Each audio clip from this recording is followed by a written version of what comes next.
Joe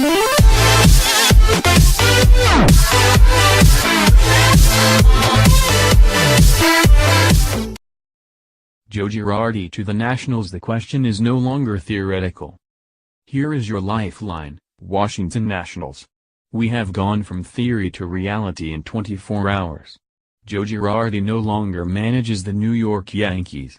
There is one potential managerial candidate who represents an obvious upgrade from Dusty Baker, both in the near term and long range. He is Joseph Elliott Girardi. Go get him.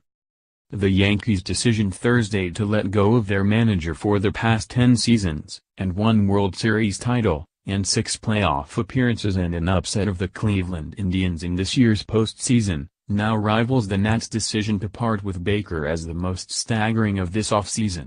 The Nats could, rather, they need, to take advantage. Let's start the discussion where it needs to start: money.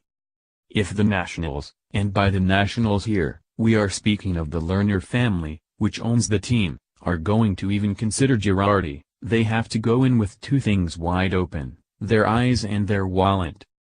Baker, who they didn't invite back, felt he was woefully underpaid at $2 million annually, and the main reason he is no longer here anymore is because his contract was only for 2 years. Those 2 years expired, the Lerners had no further financial commitment. There was some ham-handedness in both public relations and game management in the division series against the Cubs, and so he's gone. Girardi made sense for the Nats even before the Yankees let him go. Girardi, 53, isn't coming here for any 2 years and $4 million. His last contract with the Yankees, the one that expired following this year, was for twice that, 4 years and $16 million. There's your starting point. If you want him, Mr. Lerner, be prepared to value the position of manager more than you have at any point in the past. Take a number you're comfortable with, and triple it. Joe Maddon hadn't won a World Series when he agreed to a 5-year deal worth a reported $25 million. Could Girardi ask for such a sum?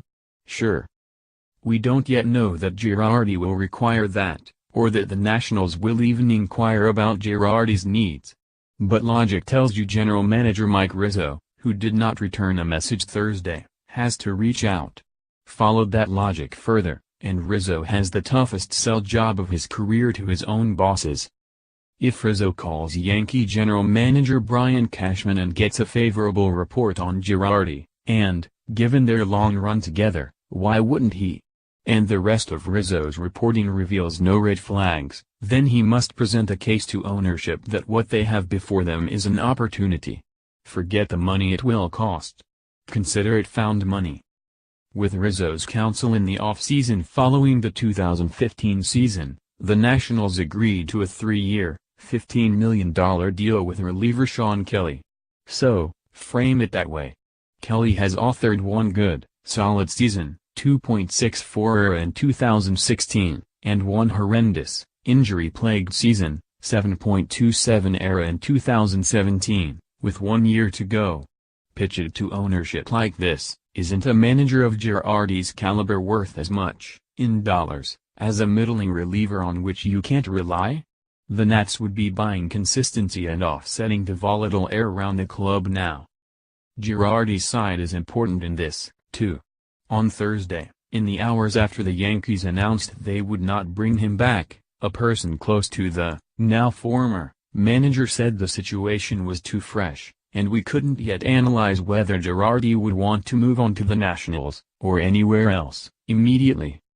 But we do know a bit more about Girardi's state of mind than we did at the end of the American League Championship Series, when he said he would have to consult with his family. His wife and 3 children live in South Florida, before deciding whether he could be all in as a manager again.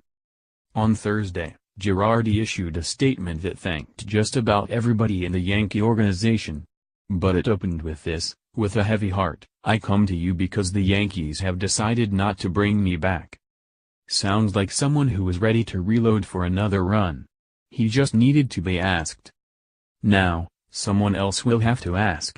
There are 3 remaining managerial openings: Washington, Philadelphia and the Yankees. Don't sleep on the Phillies as an attractive spot to land, Because they have some young talent and, more importantly, they have money to spend in years to come. But wouldn't any unemployed manager relish fiddling with this lineup over the winter? Turner SS, Eaton LF, Harper RF, Zimmerman 1B, Murphy 2B, Rendon 3B, Taylor CF, catcher TBD? Throw Max Scherzer and Steven Strasburg at the front of the rotation and Ryan Madson and Sean Doolittle at the back of the bullpen, and, voila, a ready-made contender. The many challenges facing the next Nats manager. One reasonable question Girardi would have, and one that, once a manager is in place, could hang over the entire 2018 season, is, who would I be working for? Not next year, but down the line. Rizzo's contract runs only through 2018. He and his front office built a team that won 4 division titles in 6 years and is poised to contend again. If he convinces Girardi to come here, and convinces the learners to pay for him, wouldn't another extension be in line for the general manager? A final piece, at 53, Girardi is too young to really be into evaluating his legacy. But here is a list of managers who have won World Series titles with 2 franchises: Sparky Anderson, who did it in Cincinnati and Detroit, and Tony La Russa, who did it in Oakland and St. Louis. Short list. Everyone on it is in the Hall of Fame. If Girardi wins another World Series, he joins that group. Could he do it in Washington? The Nationals have stated that's the only goal that matters. A manager who has done it is now available. What an opportunity for an organization. With one move, Nats ownership could show that it didn't just flippantly extinguish Baker. They could show that they have evolved in their thinking, that they hold the position of manager in higher regard, and that they are willing to pay to show that. Read more. Nats to interview Martinez, long for managerial opening. Murphy may not be ready for opening day. What is Bryce Harper really worth? Maddox reportedly will leave Nats for the Cardinals. Rendon, Taylor named Gold Glove.